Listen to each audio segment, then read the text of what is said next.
Muy buenas noches, ¿cómo están? Esto es Páginas sin fin. Y hoy tenemos un gran programa. Vamos a hablar sobre la literatura clásica. Y para ello vamos a conversar con un gran amigo, con José Farge. Él es docente universitario y es especialista en todos esos temas. Vamos a responder preguntas como, por ejemplo, ¿qué es un clásico? ¿Cómo podemos nosotros considerar que una obra literaria, un libro es un clásico?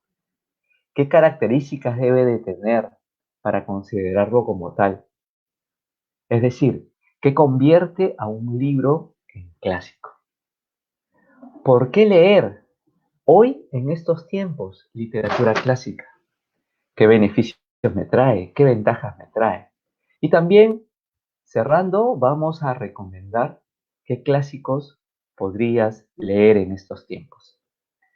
Damos también la bienvenida a cada uno de ustedes que se van conectando. Mi gran amigo Fernando Ciesa, muy buenas noches, ¿cómo estás? Eh, Alexandra Perea, Roy Argandoña, por favor manden sus saludos, digan aquí estoy, desde dónde nos están escuchando. También estamos en conexión, vamos a ver.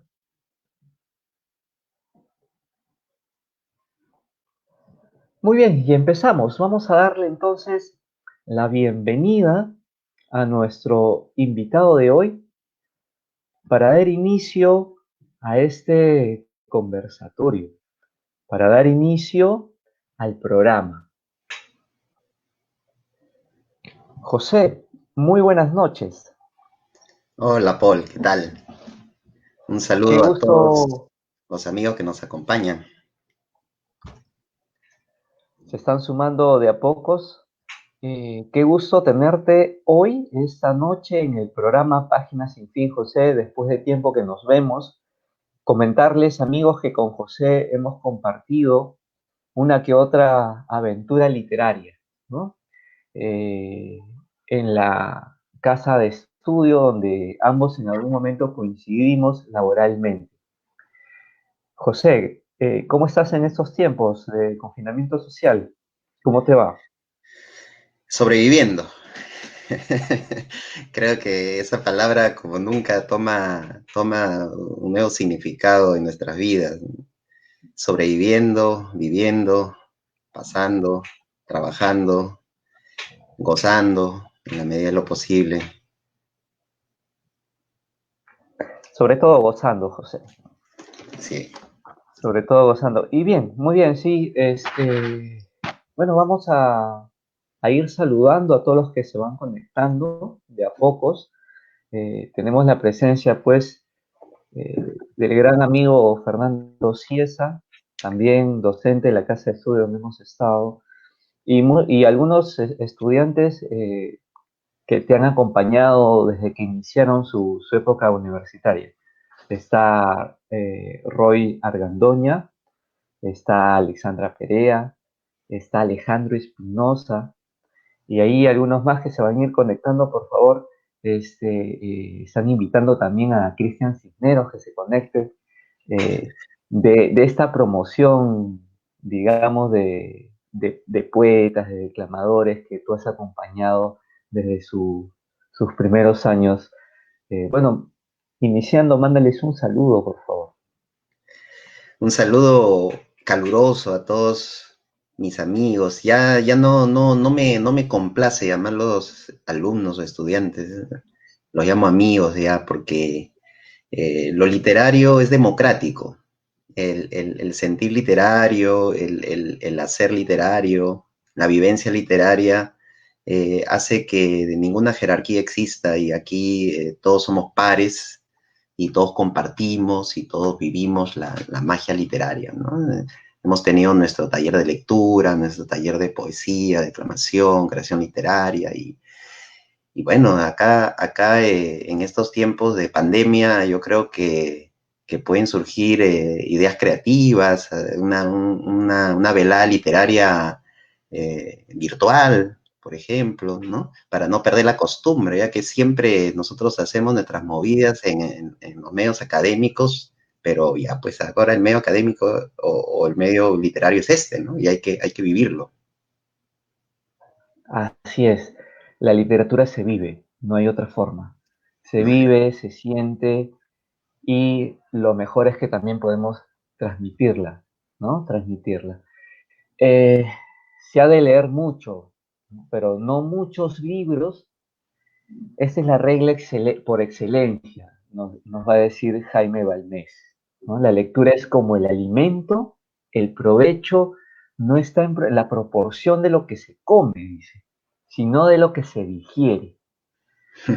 Jaime Balmés es un filósofo, teólogo catalán del siglo XIX y hemos querido comenzar citándolo a él para esta reflexión sobre los libros clásicos.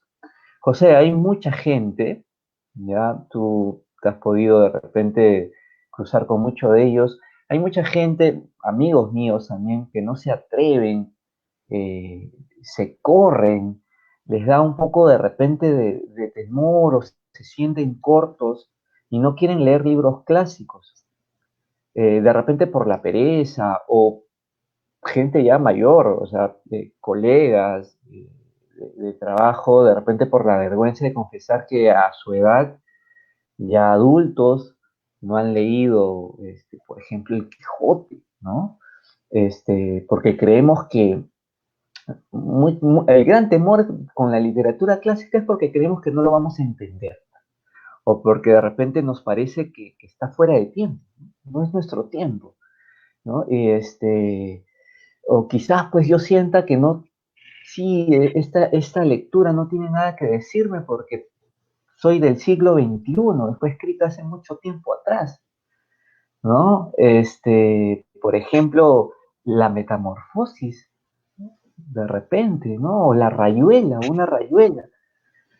Eh, no se encuentra entre las preferencias quizás de los lectores de hoy, ¿no?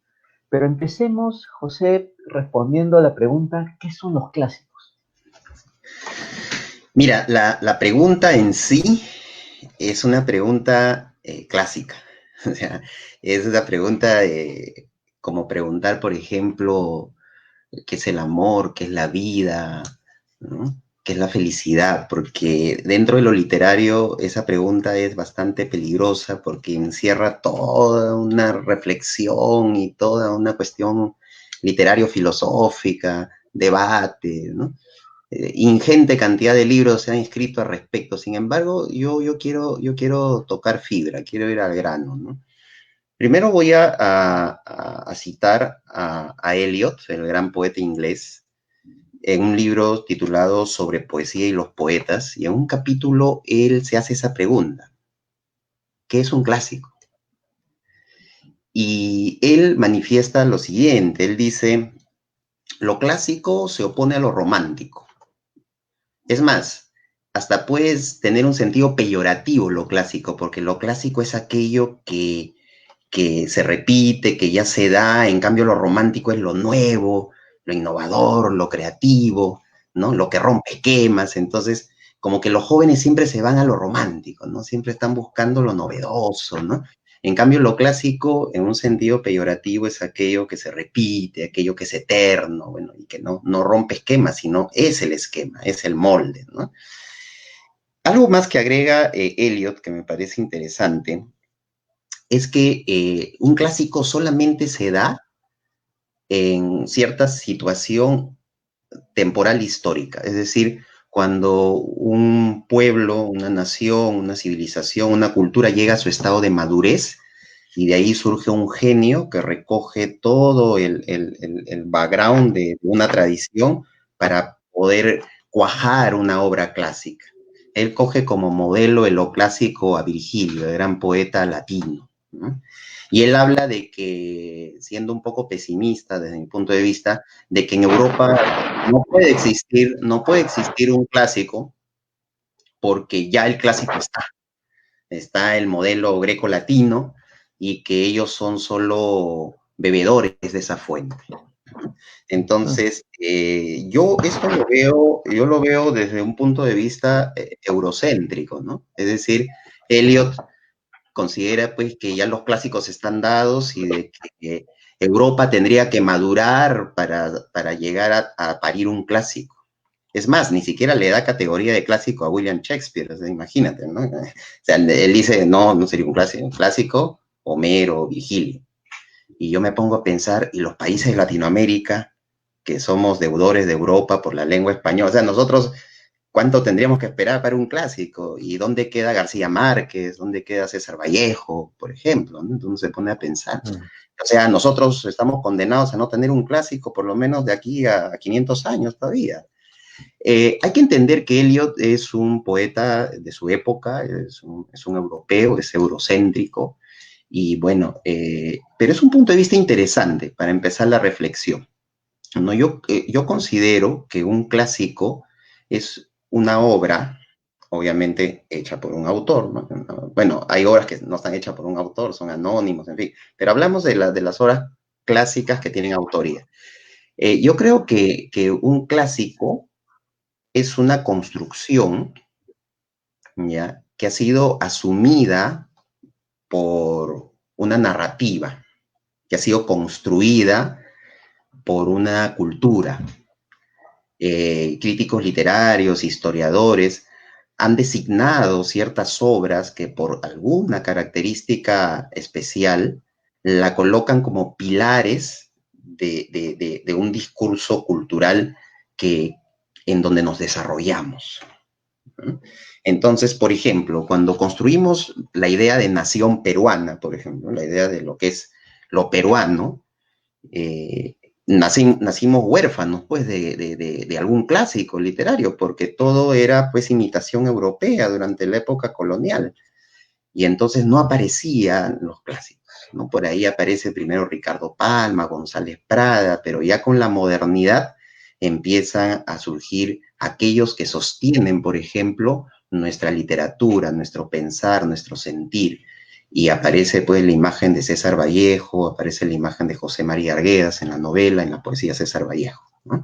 Que vendrían a ser una especie de pilares, ¿no? Y sobre ellos se va construyendo una tradición. Entonces, yo considero que denominamos clásicos a aquellas obras instauradas dentro de una tradición y que contribuyen a los cimientos de lo que vendría a ser toda una construcción social. Es por eso que la escuela te enseña pues a Vallejo, a Arguedas, a Ciro Alegría, ¿no? A López Albújar, y no te enseñan pues, no sé, tal vez a autores menores que no tienen esa trascendencia, entre comillas, pero de la cual uno se puede enamorar, ¿no? Obviamente hay poetas pequeños, por decirlo así, pero que son grandes en el corazón de uno, ¿no? Porque los descubre y se identifica con ellos. Entonces, lo clásico vendría a ser aquello que es intemporal, es eterno en cierta manera, porque son cimientos de algo que vamos construyendo como cultura, como nación. Podemos tener clásicos nacionales, podemos tener clásicos latinoamericanos, podemos tener clásicos mundiales, y de esta manera lo clásico como que es un poco relativo. Mucho va a depender de dónde lo enmarques, en qué contexto histórico-cultural y dentro de qué espectro de cultura, ¿no? Dentro de qué ámbito cultural. Muy bien, José. Queridos amigos, pueden en los comentarios, para ustedes que es un clásico, nos pueden también compartir en esa línea que has mencionado, José. Entonces, ¿qué características debería tener un libro para poder considerarlo como clásico? Mira, justamente Ítalo Calvino, en un artículo bien interesante, nos da 14 características que debe tener un clásico, ¿no? Me parece interesante la perspectiva de Ítalo Calvino, gran escritor italiano, y yo me identifico con una característica fundamental que quisiera que le saquemos el jugo, porque a mí no me gusta mucho la cantidad, me gusta la calidad. con una característica podemos pasarnos toda la noche hablando y disfrutando de una buena conversa, ¿no? Ítalo Calvino dice, en su característica número 9, no se lea los clásicos por respeto ni obligación, sino por amor. Nos identificamos con ellos. Entonces, una característica de lo clásico es que toca fibra, pero una fibra que es la fibra del nos, o sea, del nosotros, de la humanidad, de aquello que nos hace similares como raza humana, la única raza que existe, como raza humana, y que puede ser leída igual por un chino, un griego o un peruano en el ahora o en el ayer o en el futuro. Eso es lo que construye un clásico. Y justamente por tocar las fibras más profundas del ser humano, es que no se debe acercar a un clásico uno por obligación. No se debe acercar uno a los clásicos por respeto. Hay muchos que dicen, eso se llama snobismo, ¿no? Un snob, por ejemplo, lee Hamlet de William Shakespeare porque mis amigos cultos leen Hamlet. Entonces, ¿cómo es posible que uno lea Hamlet? Entonces, el snobismo, ¿no? El decir yo leí Hamlet, ¿no? Tú no has leído, te falta cultura, ¿no? Por eso no se lee un clásico. Es una vía equivocada, ¿no? Ni por respeto, ni tampoco por obligación. En la escuela, por ejemplo, ¿no? La famosa escuela que obliga a leer a los clásicos porque vamos a darle el beneficio de la buena intención. O sea, la escuela quiere formar y están los clásicos para formar. Entonces, ahí está la buena intención, ¿no? Ahí está la buena intención de leamos a los clásicos, chicos, leamos a los clásicos.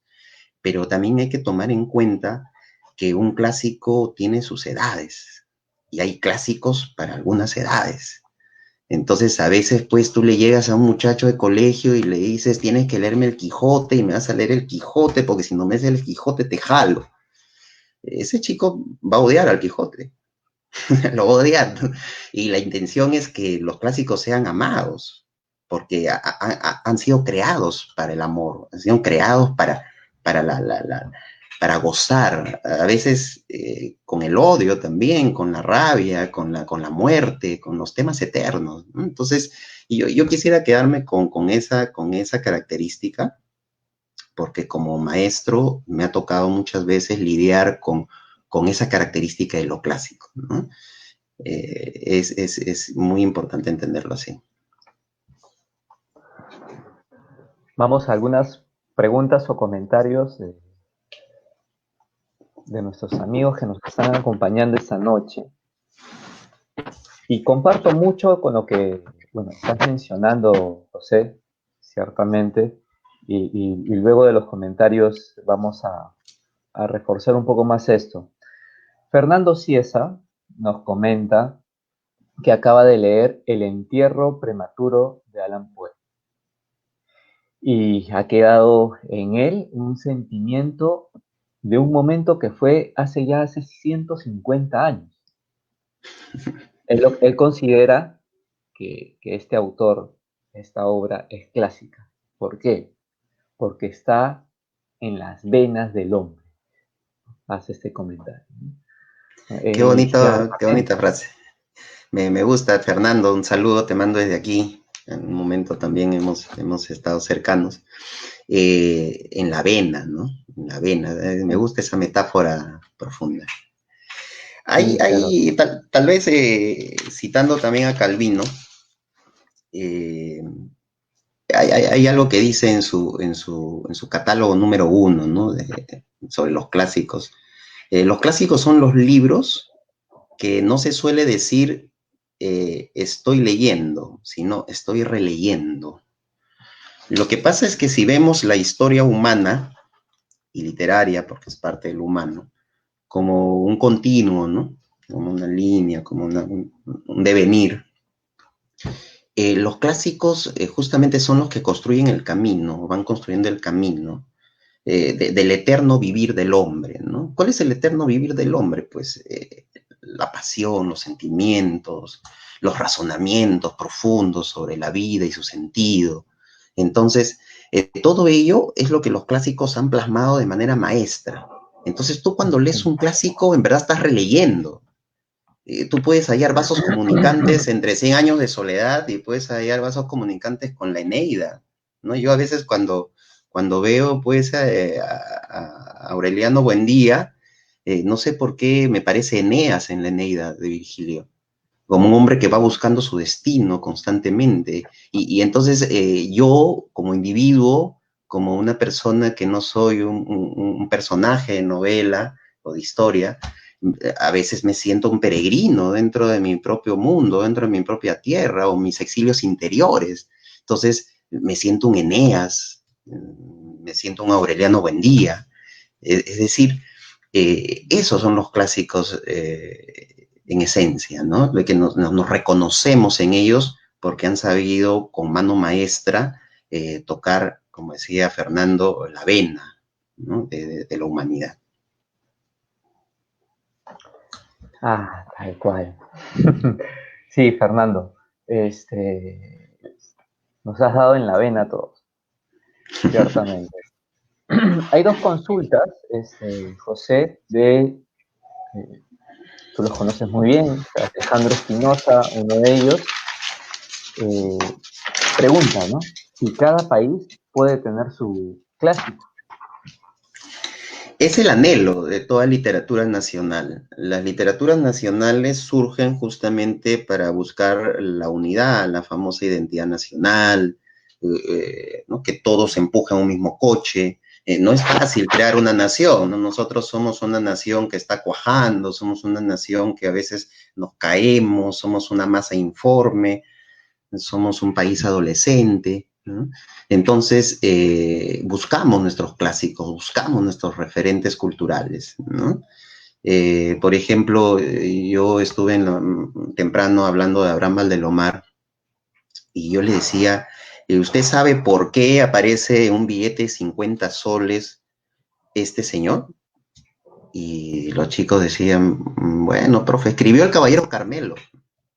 Entonces uno dice, ¿y no se te ha metido en la cabeza la idea de que, ¿por qué yo no puedo escribir un cuento como el Caballero Carmelo y aparecer pues en un billete de 50 soles? Porque parece tan fácil escribir un cuento como el Caballero Carmelo y lo escribo, pues, ¿no?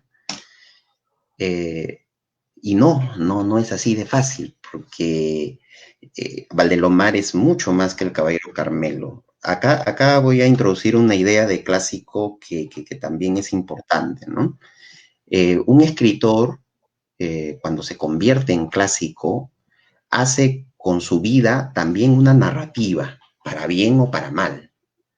Por ejemplo, Abraham Valdelomar con su obra postmodernista que instaura en la literatura peruana por primera vez de manera profunda la provincia en una literatura elitista en la época, ¿no? donde impone personajes añorables, entrañables, en sus cuentos maravillosos, sin dejar de ser cosmopolita, porque él también tiene cuentos chinos, yanquis, en fin.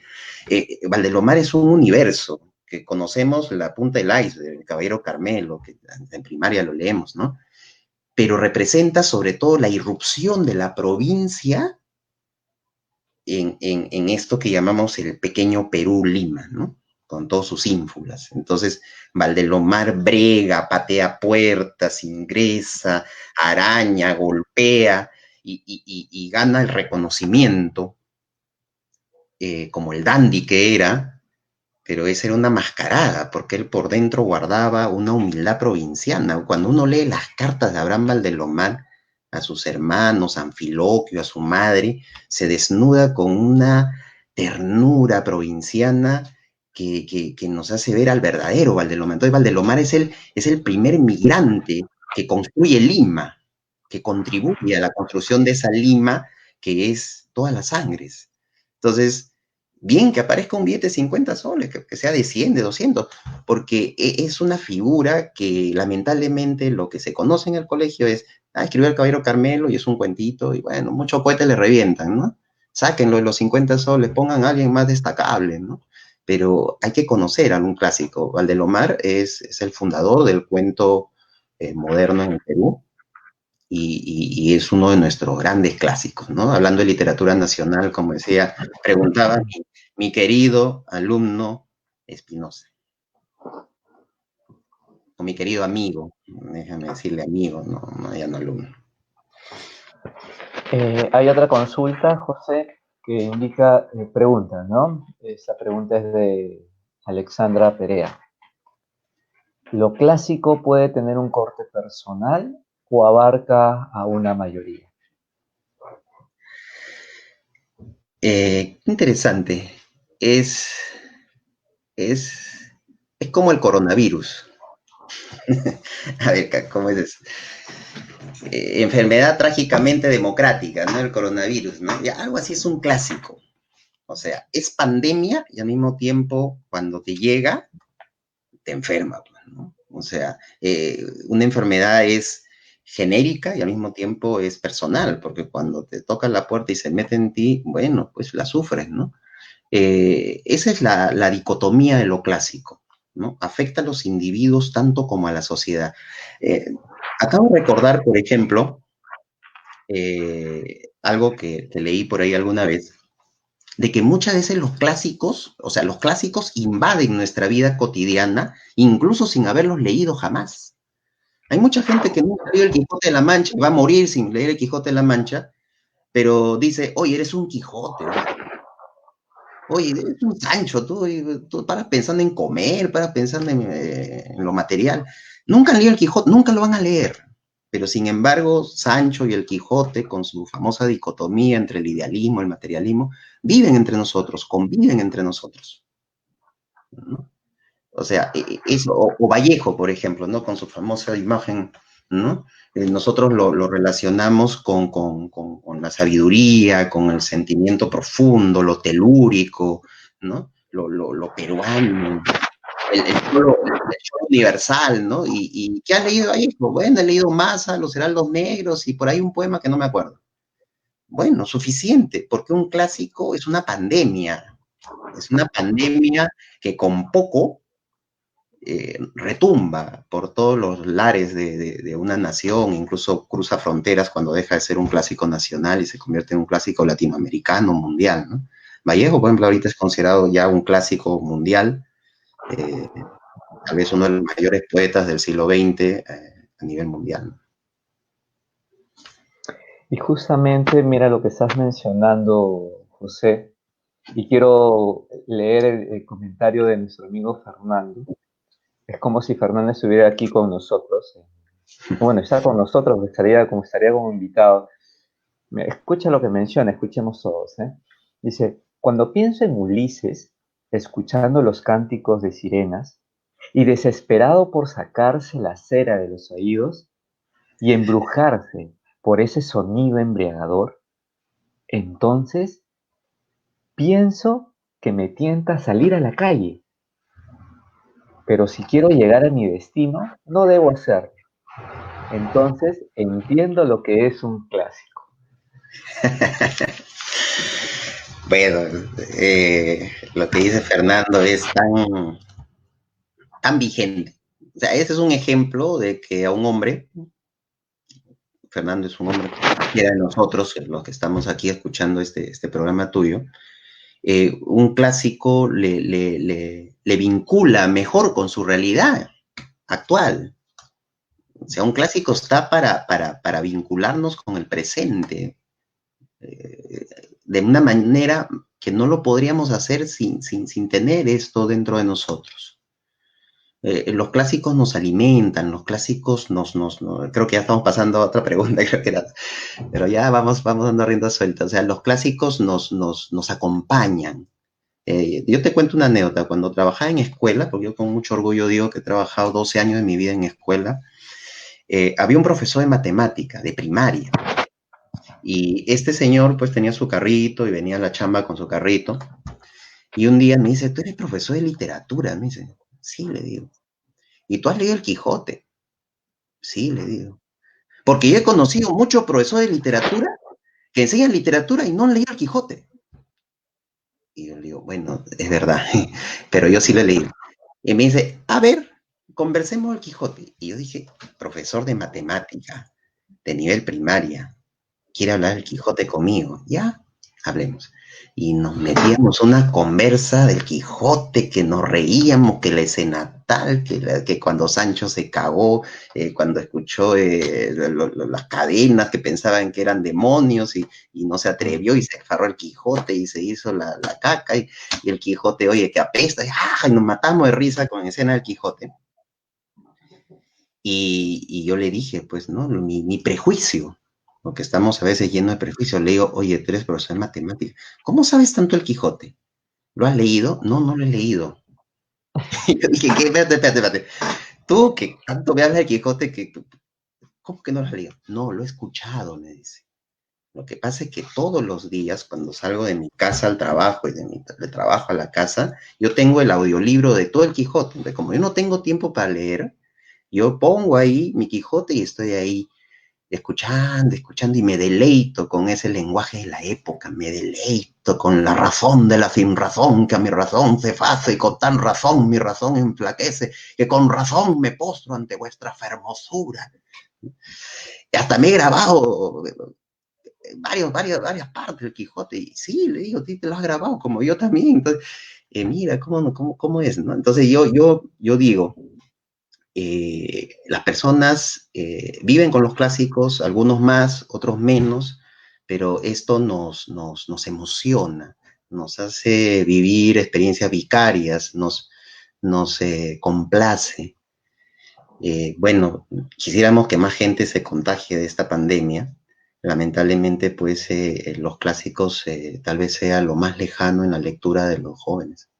Esa es una realidad también.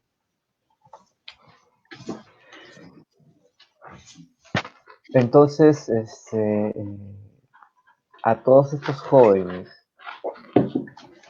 de los cuales he invitado a muchos a poder ver este programa, justamente por lo que estás mencionando. José, ¿por qué leer los clásicos? Es decir, ¿qué nos puede aportar una epopeya en verso de hace milenios? Una novela gótica sobre una joven huérfana que se enamora perdidamente del taciturno Rochester, por ejemplo, ¿no? Podemos aprender en estos tiempos, estábamos mencionando algo del Quijote que no sepamos ya. ¿Cuáles son las ventajas de leer un clásico? Mira, mi respuesta puede ser muy simple y hasta un poco frívola tal vez, ¿ya? Pero yo te voy a responder con lo primero que me viene a la mente. Se me va tanta academia que he tenido durante mi vida en lo literario y voy a tu programa así desnudo, ¿no? O sea, ¿cuál es el beneficio? ¿Por qué leer a los clásicos? Es simplemente el placer que te puede otorgar lo clásico. Te narro una anécdota para que me entiendas bien. Cuando enseñaba en escuela, los chicos de quinto de secundaria andaban con un libro que decían, léelo, lo máximo. Y era esta saga de los vampiros, que Luna Nueva, Luna no sé qué. Entonces yo enseñaba literatura y llegaba al aula, bueno, vamos a hablar. Y de repente veía que una alumna estaba no haciéndome caso, ¿no? En la clase, y de repente veo y estaba leyendo este libro, vorazmente. Y yo le digo, oye, pero mi clase, le digo, está chévere, estamos hablando de García Márquez.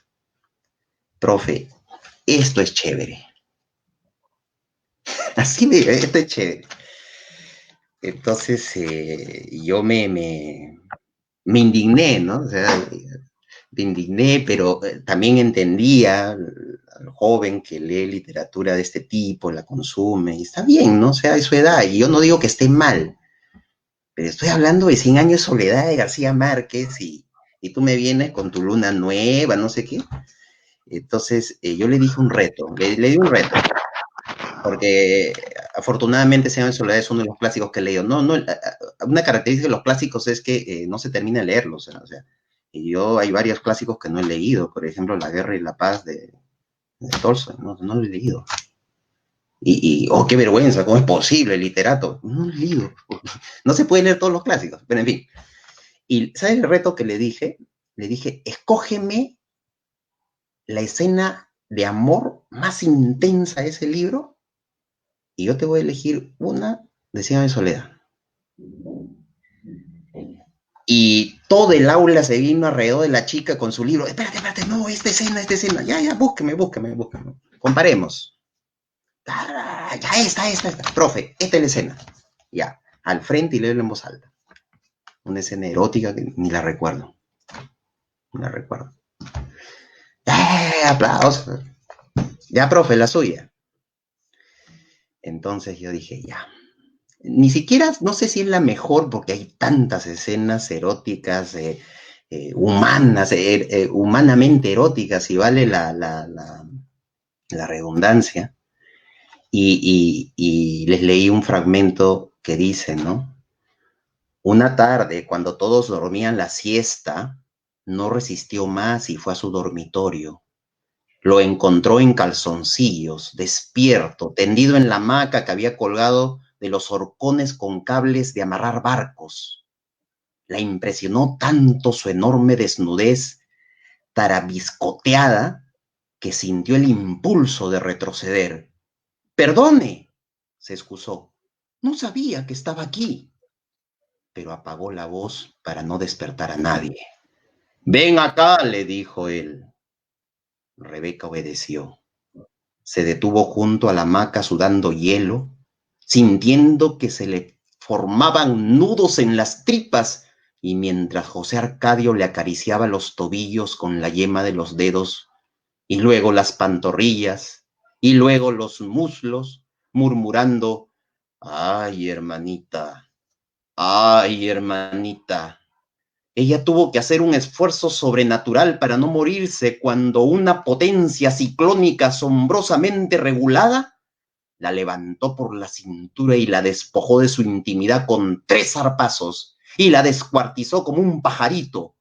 Alcanzó a dar gracias a Dios por haber nacido antes de perder la conciencia en el placer inconcebible de aquel dolor insoportable, chapaleando en el pantano humeante de la hamaca que absorbió como un papel secante la explosión de su sangre. No sé, esta pequeña escena es la descripción de la pérdida de la virginidad más hermosamente grotesca que he leído alguna vez. Los chicos se quedaron así. No sé si entendieron todas las palabras, pero hasta ahora me lo recuerdan de vez en cuando. Dice, profe, esa escena de García Márquez, es que es la diferencia entre un lenguaje y otro. ¿Por qué leer a los clásicos? Yo creo que una de las múltiples razones que podríamos dar es porque cuando se lee un clásico, queda un eco por dentro que te va sonando y te va sonando y te va sonando. Yo lo que creo que tiene que hacer la escuela, más que enseñar a los clásicos, es despertar la curiosidad y la sensibilidad hacia los clásicos, para que ellos se dirijan a los clásicos. O sea, y ahí el maestro no tiene que ser alguien que impone, sino alguien que dialoga y muestra el camino. No todos irán por el camino, pero si alguno ya lo recorre es un triunfo, ¿no? Sí, eso creo. Quiero leer otro comentario, José.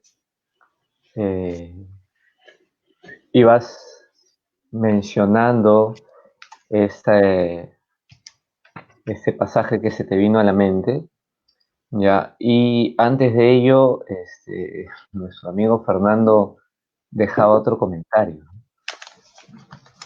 Antes de que empecemos a hablar de la obra de García Márquez, ¿no? Dice, veo en mi gente, mis vecinos o mi ciudad a un José Arcadio o a una Rebeca. Ayer vi en la TV a un Arcadio que se aprovechaba de la desgracia de otro. Entonces, cuando leí Los 100 años de soledad, Entonces supe que Macondo es el mundo, un clásico es el mundo, en un libro. Mm.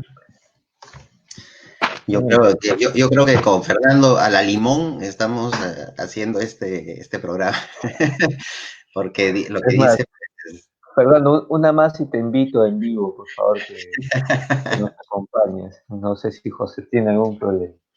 No, por favor, ¿No? la buena Sería todo un compañía. honor si Fernando acepta. ¿Eh? Muy bien, hay un comentario muy interesante también de Giovanni Isla. Dice, no hay nada como una escena de amor en plena Revolución Francesa. ¿Mm? A escondidas, donde Marius y Cosette se daban su último beso antes de que Marius vaya a formar parte de esto. Y bueno, nuevamente hay otro comentario de Fernando. Dice, ¿quién no anhela ser un Julián Sorel? ¿Acaso el orgullo tiene un nombre? Después de leer Rojo y Negro, ya sé lo que es el orgullo. Si te atreves, si te atreves a vender tu alma al diablo, entonces está aceptando Mira, la invitación, Fernando. ¿Ah? justamente mi querido amigo Giovanni Isla hace referencia a una obra de la cual el original es alucinante. O sea, leer Los Miserables de Víctor Hugo es también un reto para un lector, ¿no? Y yo tengo el honor de haber leído Los Miserables en su versión completa, porque muchas veces te viene la versión recortada, le sacan varios capítulos, ¿no? En fin, porque es una obra pues enorme, es una obra monumental, tiene más de 1000 páginas en la versión completa, ¿no? Y sí, pues a veces en la literatura encontramos el amor en todas sus facetas, ¿no? Yo creo que el amor ha sido la mina más explotada de todos los temas que pueden existir en el sentir humano, ¿no? Y esa escena, pues, es inolvidable, ¿no? Es una escena tiernísima. En medio del fuego de la revolución, eh, el amor está ahí presente, ¿no? Es increíble, ¿no? Y el orgullo de Sorel, en rojo y negro, es él prácticamente decide morir, y decide morir por orgullo. O sea, él es un rebelde de una sociedad. Él creo que es una persona que anticipa un poco el sentir nietzscheano del superhombre, ¿no? Que vendría después, ¿no? Ese sentir del hombre que ante circunstancias adversas quiere medrar en la sociedad como sea, pero consciente de que está haciendo esto en contra de la norma, en contra de la ley, en contra de lo establecido, pero que él no respeta esa ley, ese establecido, porque sabe que el juego es injusto, que el juego es perverso, y él invade esa perversión, con engaño, pero con un orgullo a veces indescifrable. O sea, uno se queda pensando y dice, ¿Sorel es bueno o es malo? Y eso es lo que también te deja muchos personajes clásicos, ¿no? Es que la naturaleza humana es así. ¿Cómo podemos juzgar de bueno o malo a una persona? A veces, cuando nos parcializamos, acusamos y decimos, oye, fuiste malo, fuiste infiel, fuiste, no sé, todo lo que... Pero luego, cuando meditamos en frío y sacamos también nuestro lado humano y contradictorio, creo que entendemos un poco las debilidades humanas, ¿no? Y es así. Gracias por mencionar a ambos personajes clásicos, bueno, Marius y Cosette, ¿no? Y Julián Sorel. Muy bien. Eh, Fernando, tú que me estás escuchando, ya te he pasado el link por mensaje personal por WhatsApp y por Facebook. Te esperamos ahí que te conectes. En ese sentido, lo que tú estabas mencionando, José, y bueno, esperemos que se conecte también Fernando para que nos pueda recomendar algún clásico, ya he mencionado algunos. Si ustedes, queridos amigos, están ahí escuchándonos, acompañándonos, escriban ese clásico que les marcó, ese clásico que los acompañan hasta hoy. Eh, en todo caso, podríamos, podríamos decir que un clásico pues nos hace más humanos, ¿no? Un clásico nos hace más libres, como tú mencionabas, más libres como personas, ¿no? Un clásico es aquel que con toda probabilidad nosotros vamos a algún día, y hay una frase, ¿no? Nosotros vamos a materializar algún día esa preciosa frase de Cervantes, ¿no? En algún lugar de un libro hay una frase esperando para darle un sentido a la existencia, ¿no? Es la frase de Cervantes, ¿no? En ese sentido, José, ¿qué clásico te marcó a ti? Antes de responder a tu pregunta con lo último que acabas de decir, se le vino a la mente un tema importante que tratar, A ver, ¿cuál? y es el siguiente, ¿no? Em, la ciudad letrada, ¿no? Lo que llamaban los críticos literarios la ciudad letrada. Estuve meditando en la tarde, ya proyectándome a estar aquí compartiendo con los amigos, y decía, sí, leer a los clásicos, leer literatura es bueno, te alimenta el alma, ¿no? Te hace crecer como humano, ¿no? O en todo caso, si no te hace crecer, te hace gozar tu humanidad, ¿no? En fin.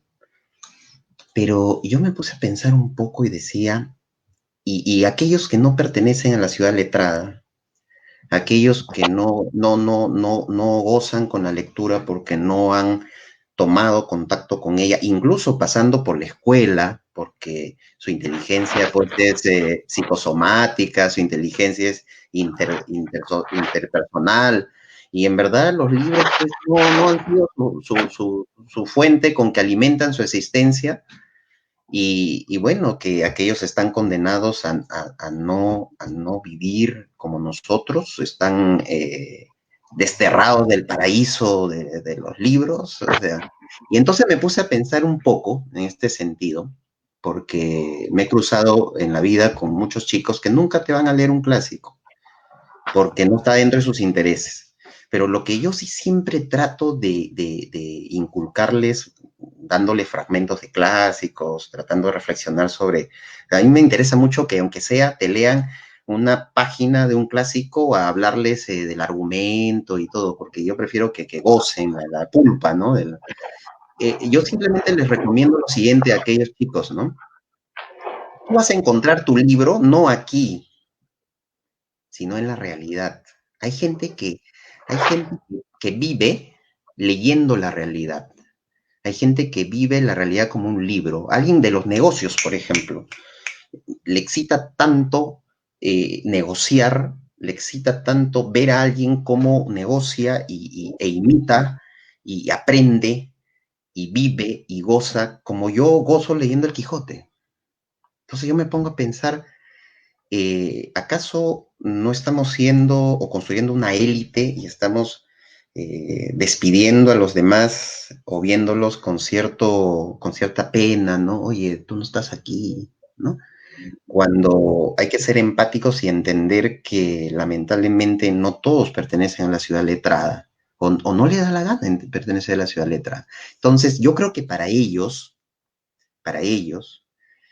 lo único que yo les pediría sería que encuentren en la poca literatura que puedan consumir pensamientos que puedan llevar consigo en la mochila. Porque ¿cómo traduces con el lenguaje aquello que vives con el cuerpo? ¿no? Entonces, este amigo matemático solo escuchaba el Quijote y el Quijote y el Quijote, el Quijote, el Quijote, y se morirá escuchando el Quijote 1000 veces. Bueno, pero por ahí le queda algunas frases de otras obras literarias, porque con la conversación del Quijote surgieron otras obras y por ahí se queda con fragmentos, se queda con ideas que le sirve para interpretar mejor o gozar mejor la realidad, ¿no? Acabo con una pequeña anécdota de un estudiante que se retiró de la universidad porque prefirió hacer negocio de barbería.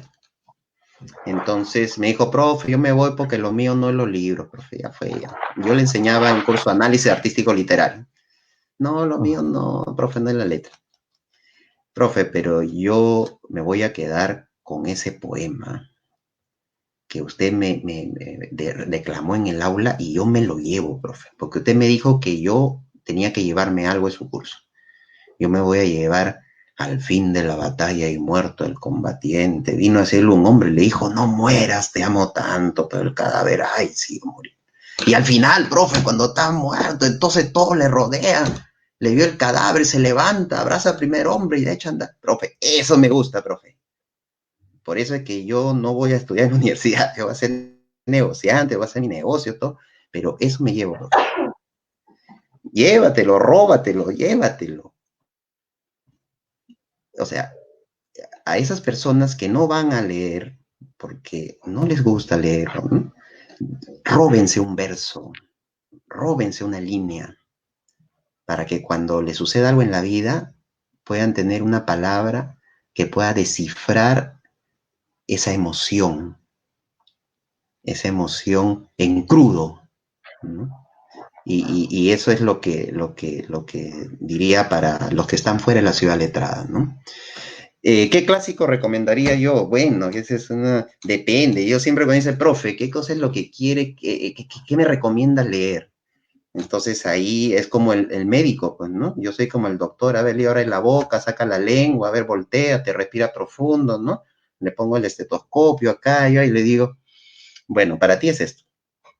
Es que es difícil responder a esa pregunta, pero si por mí fuera, ¿no? Una vacuna eh, para todo, para mía, personalmente, sin duda alguna sería El Quijote de la Mancha.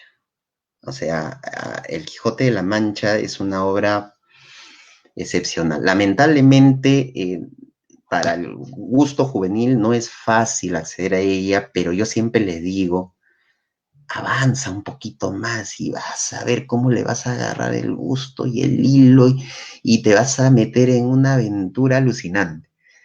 Pero bueno, es mi clásico, es mi clásico.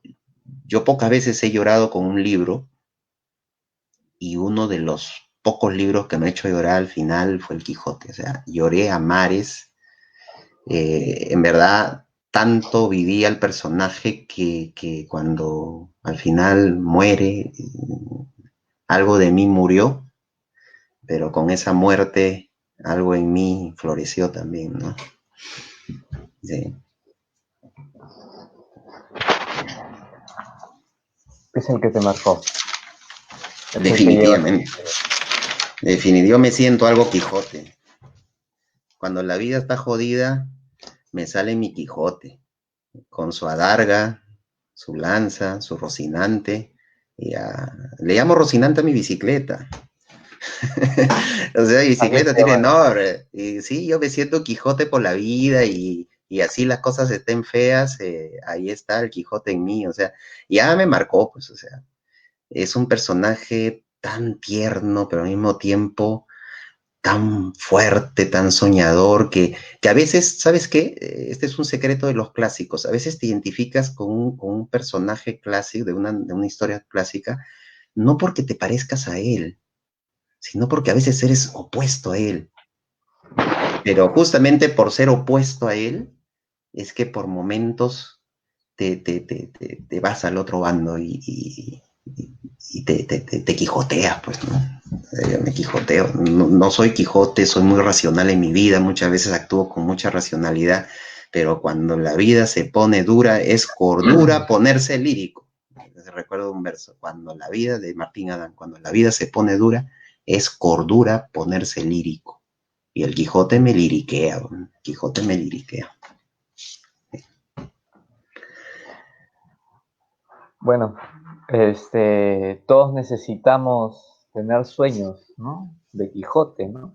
Para no dejarnos vencer, es lo que menciona Fernando. Tenemos también algún comentario de Paul Verde Hinojosa. Ah, mi amigo Paul, un abrazo. Bienvenido, Paul. Bueno, nos felicita por ese espacio, ¿no? Y también manda un fuerte abrazo. Comenta él que un clásico tiene la fuerza atemporal, lo que estábamos mencionando, ¿no? Y universal de configurar la naturaleza humana. Pienso también en los clásicos que padecieron persecución y soportaron su tiempo. Acertado, totalmente de acuerdo con el comentario de Paul Verde Hinojosa. Invito a todos que nos comenten qué clásico han leído, con qué clásico se quedan, qué clásico recomiendan. Por ahí habían mencionado también a una obra de Víctor Hugo, una de mis favoritas, ¿no? Por ahí habían mencionado una escena. Hay una cuestión que, disculpa que te interrumpa, amigo. Hay una cuestión que lo que acaba de decir Paul me trae a la mente. A veces es peligroso clasiquear a alguien cuando el tiempo no ha pasado todavía, porque no hay mejor juez que el tiempo, ¿no? Hay algunos que fueron considerados clásicos en su tiempo y que con el transcurrir, el devenir histórico, han perdido esa fuerza y prácticamente se han perdido en el polvo de la historia, ¿no? Hago referencia pues al cantor de América, ¿no? Al famoso José Santos Chocano. Mi lira tiene un alma, mi canto un ideal y mi verso no se mece en un vaivén pausado de hamaca tropical. El cantor de América recibió pompa, recibió pues el aplauso masivo de los lectores de la ciudad letrada de la época, ¿no? Que lo consagró. Sin embargo, al final lo que llega a imponerse en la tradición, después de pasado el ruido, después de pasada la pompa, después de terminar la fiesta, es lo que queda la lectura, el texto, la letra, o sea, el trabajo, el sudor. Y bueno, a Chocano le faltó conectarse mejor con los nuevos tiempos que venían y con la modernidad, porque su verso pues ya está viejito, ¿no? Ha envejecido. Como decía mi amigo Paul Verde, la atemporalidad es algo que hace que algo sea clásico, pues, y Chocano envejeció y ahí está en el asilo, pues, ¿no? En el asilo de la literatura, ¿no? Digo yo, ¿no? Y mientras que en el patio de recreo está Vallejo saltando de un pie, ¿no? Junto con Valdelomar y otros, ¿no? Interesante el análisis que hace, sí, ciertamente, de cuando no, incluso hasta en la literatura, no somos capaces de ver esa cuestión del tema temporal, ¿no? Pasa esto de lo que has mencionado. Quiero nuevamente comentar un apunte de Fernando. Una noche empecé a leer A Sangre Fría, de Truman Capote. Dice, era viernes y terminó de leer la obra al día siguiente. No pude dejar de leerlo hasta terminarlo. Un clásico te encuentra, solo déjate encontrar. Sí, y sucede, ¿no? Sucede que empiezas una obra y no quieres terminar de leerla, como de repente lo que le pasó a tu estudiante en el aula, en tu clase, ¿no? Hay alguna obra que te va a tocar, que te va a escuchar, que no vas a poder por más que quieras hacer el esfuerzo de ya cerrarla, y digo yo lo continúo luego hasta terminarlo. ¿Te ha pasado esto en algún momento, Y José? yo, Fernando, me hace acordar mucho de mi amigo Carlos Velarde, que agarró 100 años de soledad, no, perdón, agarró El amor en los tiempos del cólera, cuando recién salió la novela, la cogió, se echó en su cama, era una mañana, eran como las 8, 9, y dijo, voy a leer este libro de García Márquez, no lo he leído. Y yo le dije, qué bien.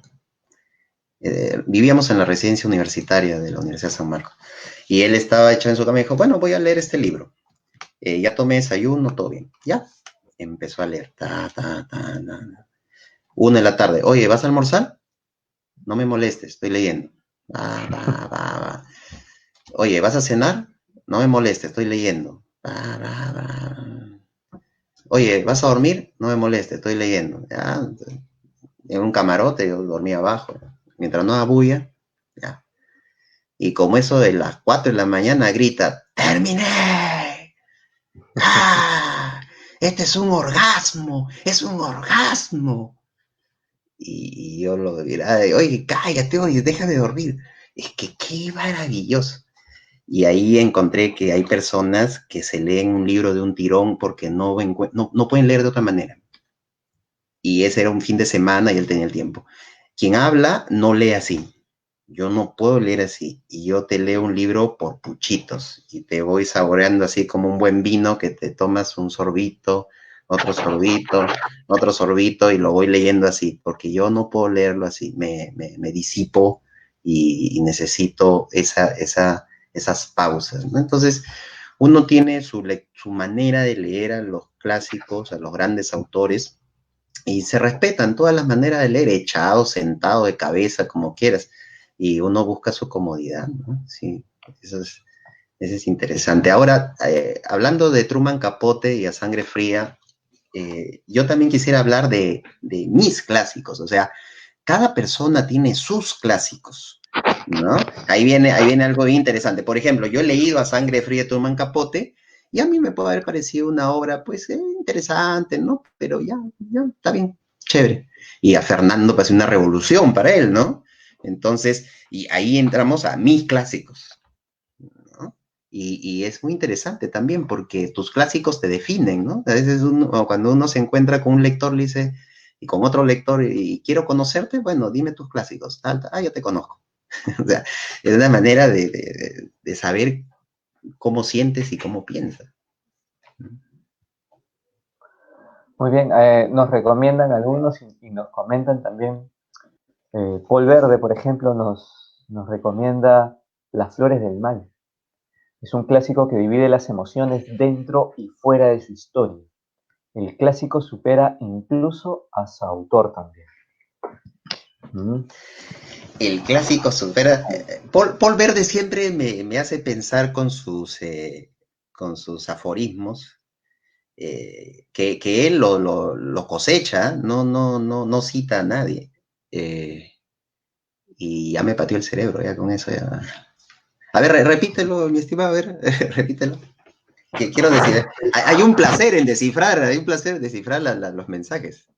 ¿Qué dijo al final? Eh, Dice, el clásico supera incluso a su autor también. Bueno, yo lo interpreto como que un clásico nos proyecta una mitología del autor. O sea, al margen de la vida del autor, como fue su vida real, un clásico, cuando te conviertes en tu obra, se hace un clásico, eh, ya no hablemos de la vida del autor de carne y hueso, hablamos de la mitología que se crea, porque la obra clásica envuelve la vida del autor en una especie de una especie de aura para bien o para mal.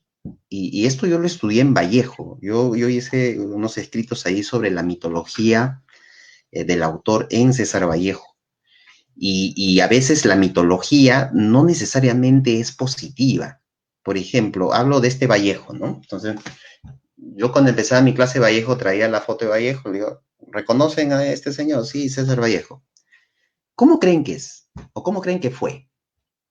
Profe, ese cholo ha sufrido, profe, ¿ah? Esa cara, profe. Esa es la cara de alguien que ha sufrido, profe. Profe, yo he leído algo su biografía. Dice que en París se moría de hambre, que paraba recogiendo basura de la calle, que vivía en la miseria. Pobre cholo, profe, ¿no? Pero a pesar de eso fue grande, ¿no? Ah, ejemplo de superación, profe. El peruano, pues que en Europa sobrevive y la hace y se hace eterno, pues no, un clásico. Bueno, ahí nace el mito, ahí nace la mitología, que se relaciona mucho con los grupos de poder, ¿no? Acá, ahora de la polémica que ha habido con eso de la variedad lingüística, que, bueno, que es una tontería, a mí me parece una discusión verdaderamente superflua. Pero bueno, ese es otro tema. Eh, el asunto de que el Estado-Nación escoge a alguien como un clásico, pero al mismo tiempo impone una lectura de ese clásico, a veces de manera con cierto interés.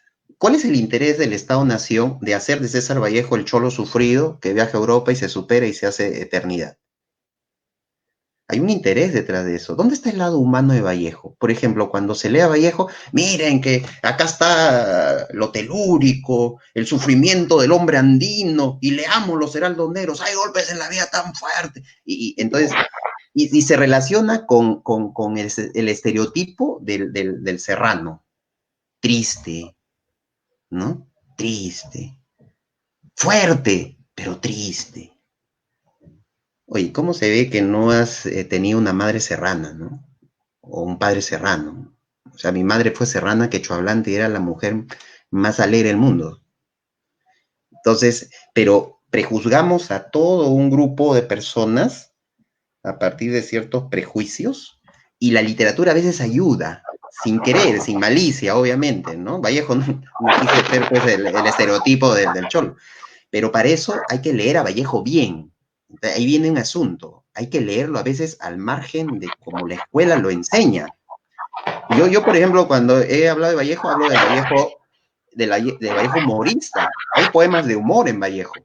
Hablo del Vallejo erótico, del Vallejo carnal, sensual, ¿no? No del Vallejo sufriente, porque si tú haces una estadística de las obras vallejianas, tú vas a ver que el dolor en Vallejo es una parte importante de su obra, pero en igual medida están otros Vallejos. El Vallejo solidario, el Vallejo político, el Vallejo erótico, el Vallejo humorista. Entonces, hay que leer a los clásicos, pero por eso es que hay un problema con los clásicos también. Muchas veces, como no los hemos leído, los prejuzgamos. Los prejuzgamos y cuando tenemos la dicha de confrontar la creencia que teníamos del clásico con la lectura del clásico, es donde encontramos sorpresas mayúsculas, sorpresas increíbles. Dice, caramba, yo pensé que era así, y no era así.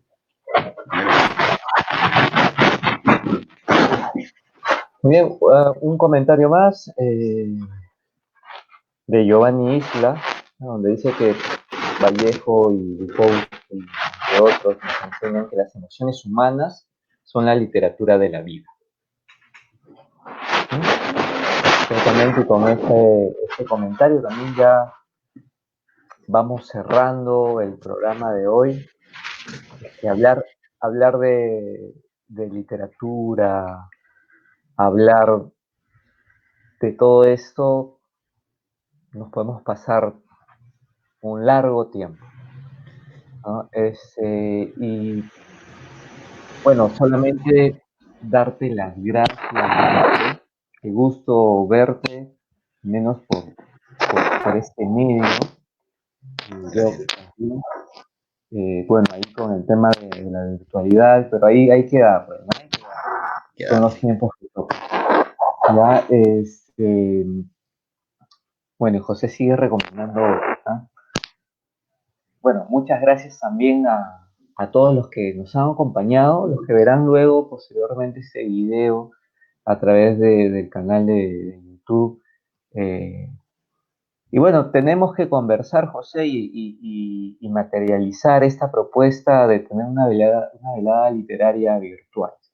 Sí, cuenta conmigo para Amigo, ello. pero si hay fiestas virtuales que he estado viendo ahí por las redes, o sea, la gente tonea ahí por este medio así, con su DJ, que es el que pone la música y la gente está bailando. Y digo, pero ¿por qué no? ¿No? O sea, ¿por qué no hacemos una velada literaria? ¿No? Sale Alessandra Giovanni, salen leyendo sus poemas, ¿no? Y mi amigo Paul Verde y todo, compartimos la fiesta literaria por este medio, ¿no? O sea, hagámoslo pues. Sí, sí, hay muy buenos aquí que nos están escuchando, muy buenos entrenadores, de los mejores que he escuchado, ¿no? Chicos que de una u otra forma han sido guiados por tu experiencia, ya, bueno, saludar también a cada uno de ellos, ¿no? De todos nuestros amigos que se han conectado, William Roy, que está allí, Giovanni Isla, ¿no? Alejandro Espinosa, eh, Paul Verde, nuestro gran amigo Fernando Ciesa, ¿no? Quiero por ahí también comentar, por ahí, ¿quién más ha estado? Janet Porras, compañera también, ¿no? Bueno, tú mencionabas también a Alexandra, Alexandra Perea, ¿no? Que también ha estado conectada, y Fayen Kou. Y bueno, ya el historial se pierde conforme avanza el programa. Tus palabras finales, José, gracias en verdad por compartir todo lo que has hecho. Mis únicas palabras finales sería, aparte del agradecimiento respectivo, es que creo que esta conversación ha quedado bien claro en autos, de que cuando uno habla de los clásicos, en verdad termina hablando del presente, termina hablando de tu persona, terminas hablando de la realidad peruana, terminas hablando de todo, porque los clásicos son los mejores lentes con los que podemos ver nuestra realidad actual. Excelente. Muchas gracias, José, por tu tiempo, por acompañarnos, eh, también por ilustrarnos, por enseñarnos, por transmitir eh, tú cómo puedes ver esta literatura, ¿no? Y transmites eso. Y es lo que haces, considero es lo que haces también en las aulas, ¿no? Enseñas realmente cómo se vive a través de la literatura. Gracias también por ello. Gracias, gracias José. Gracias amigos por acompañarnos. Gracias por estar ahí. Esto es Páginas sin Fin, un programa que busca difundir y hacer viral el amor por los libros, ¿no? Acercar a lo mejor las publicaciones de los escritores y llevarlas al lector ocasional, al lector habitual, analizar, recomendar y conversar sobre literatura. Salimos todos los jueves a las 9 de la noche a través de las redes sociales, sobre todo de la página ¿Y tú qué me cuentas? No hay nada más que decir ya, todo se ha dicho. Los clásicos, en el clásico reposa la tradición y la cultura del mundo, ¿sí? Entonces, es esencial y recomiendo siempre leer un clásico porque allí va a estar la verdadera educación literaria. Pero como lo mencionábamos en el programa, esto debe ser un producto de libertad absoluta y no tenemos que leer los clásicos porque nos lo imponen, ¿sí? Sino por un acto placentero de libertad total. Entonces, y ya está, si empiezas a leer un clásico y no te gusta, pues enhorabuena. Eso quiere decir que tienes criterio propio, ¿sí? Y es el pilar esencial donde un lector se puede apoyar. Muy buenas noches con todos. Gracias por compartir este momento con nosotros. Quien te habla es Paul Rosas, conductor de este programa Páginas sin fin. Gracias por estar ahí.